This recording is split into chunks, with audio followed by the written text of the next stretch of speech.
Praise the Lord friends. இன்றைக்கும் இஸ்ரவேல் ஜனங்களை குறித்து காட் என்ன சொல்கிறாங்கன்னு பார்க்கலாமா?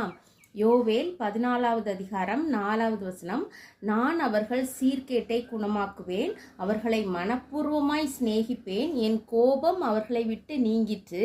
நான் இஸ்ரவேலுக்கு பனியை போல் இருப்பேன், அவன் லீலி புஷ்பத்தை போல மலருவான், லீபனோனை போல வேரூன்றி நிற்பான்.